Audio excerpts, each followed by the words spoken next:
Alright, so this is Wario Land 2. And we're running 80% glitchless. Alright, let's get stuck right into it. 3, 2, 1, go. Okay, so Wario Land 2. This game is actually really, really cool.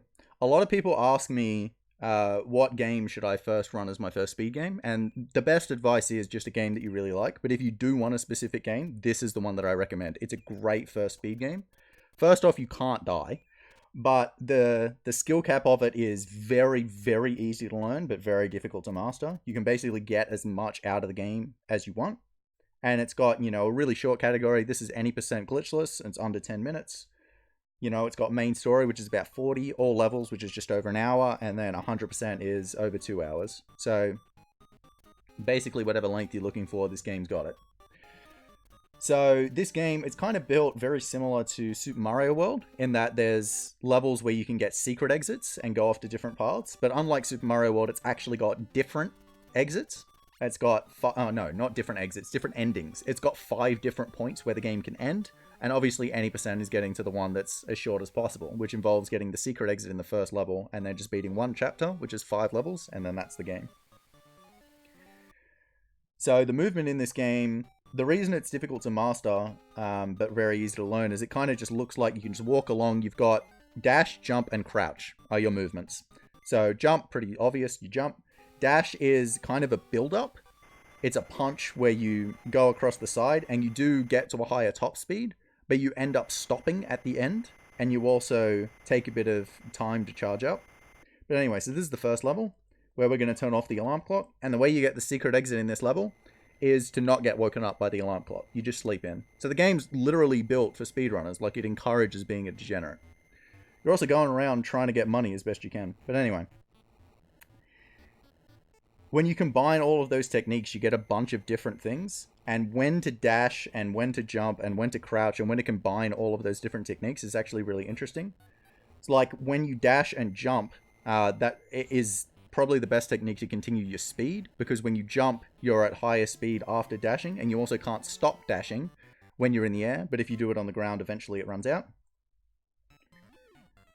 But if you dash jump, you're forced into doing a max jump, so it's as high as possible. So sometimes you want to dash and then slide and then jump, because the slide allows you to do a smaller jump. The slide also starts off very fast, but then is very slow as it peters out.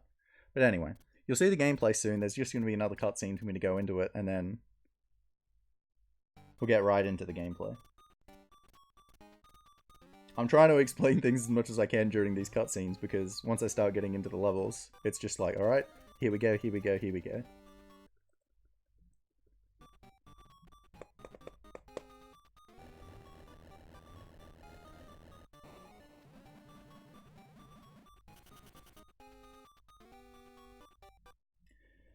Okay, to the castle. Okay. So it's like dash jump, slide to cancel speed momentum to fall down. Whoop, whoop. Good. High jump bounce off here to skip a little bit. Alright, into slime room. This one's very tough. Mess that up. Try and get the damage boost backwards there. That'll do. Alright, that'll do. 2 out of 3 ain't bad. Good platform room. Kill that penguin, slide to get enough momentum there instead of having to crouch. Early roll, and that is the stage done.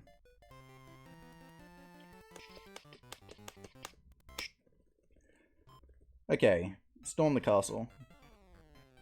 Second stage. This one has probably the hardest, kind of like, not mandatory trick, but trick that I'm going to go for. But so like here, dash jump and then slide jump so that I don't do a max one. That kind of platforming that I'm talking about is pretty interesting. And here you can see like the dash just goes on forever if you're in the air. You also kind of want to end dashes right in front of doors like that, because like I said, you stop when you finish dashing. That was really good. Ground pound cancel to kill the things below me, but not actually ground pound into the ground, because that's slow. Up here. Double dash jump. Try and turn around to damage boost backwards. Beautiful. Okay, fire room. This is the really, really tough trick that I was talking about. So just get that in time. I'm going to try and break this. And get... Oh, just too late. So I'm trying to break that second jar and get set on fire at exactly the same time to try and avoid setting this enemy down below, because I want to get set on fire. Oh, no! That was ridiculously close. Okay, we'll just take him down now. Come on, mate. Get down there. Come on, mate. Mate. Mate. Mate. Mate. This is ridiculous. There we go. You see why I didn't want to do that? Okay. Now get set on fire.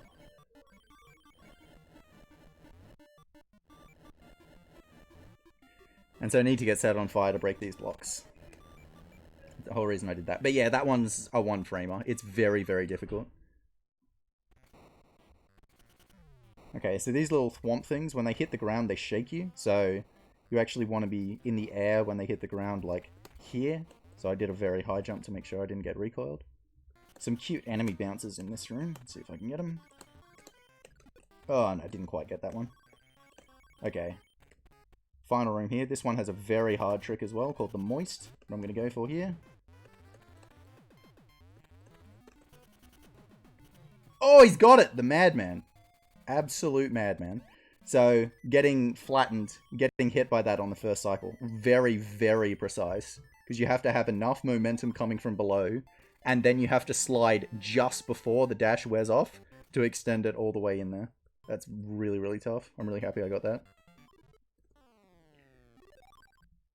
Okay, stage 3, Spearman. Probably the easiest stage in the game. Spearman, there's like 6 of these levels in the game. Whoa, went a bit too far there. But only one in this run.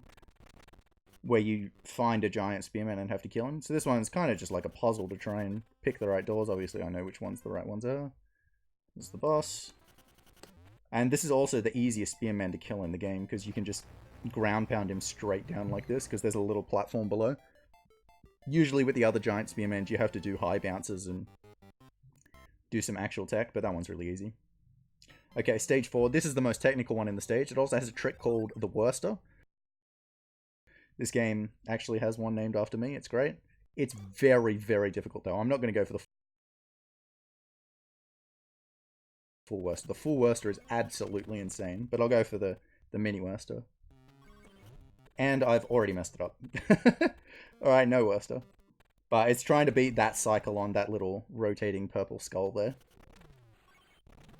Alright, so that's actually probably quite standard. It's better to miss it that early than to try for it and fail. Ugh, that was quite sloppy jumping there. It's alright, just get to the door.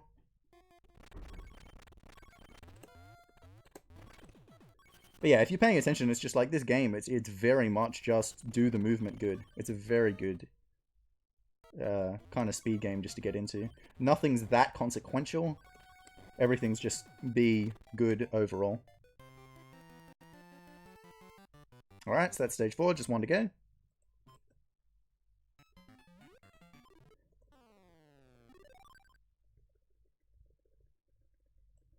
Okay, kick him out. Position perfectly here. Oh no, I messed it up. Ideally, I wanted to break one of those jugs, not 0. That's fine. Very small time loss. Jump on this duck. Good momentum there to jump over as many blocks as I did there. Third room. This one's quite tricky. Ooh, made it. Oh, I did not want to do that. That's bad. Okay, lucky I didn't fall down there. That'll do. Get in the door, please. Alright, so, final boss coming up here. Okay, so this boss, he charges at you a bunch, and then he runs out of fuel, and then you can bash him. Getting the one cycle on this boss is very, very difficult. You have to get him, like, the frame, basically. It's frame perfect if you do basic dashes, but you can extend it a little bit, that he runs out, and then do really good dashes to get all 3. Oh, like that. Like that. Like that. Time. Done. Ooh. Ooh. Ooh. Beautiful. Beautiful.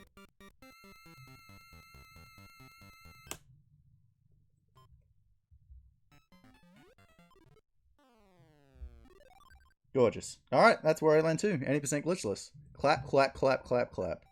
One cycle, got the moist. Beautiful. The only bad part of that run really was firing. Like, there was a bunch of small mistakes, but that was the only thing that was overall that bad. That was probably a sub 10. I can't see what the time was, but I'm pretty sure it'd still be sub 10.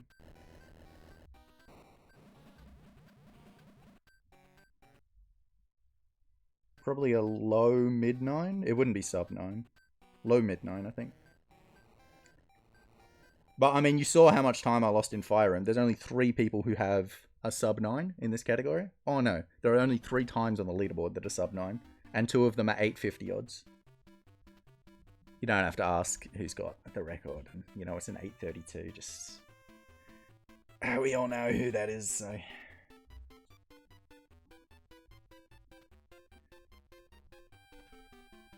Yeah, I hope you guys enjoyed both of those runs. I'm going to read out one last little donation here. So we've got Anonymous gave $21.79. Thank you very much for that. I'm going to hand over. Thanks for watching my runs.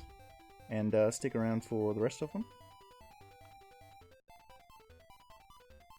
They'll hopefully be as good. I mean, we've got Super Mario World coming up right after this, which I already referenced in this run, so just leads right into it.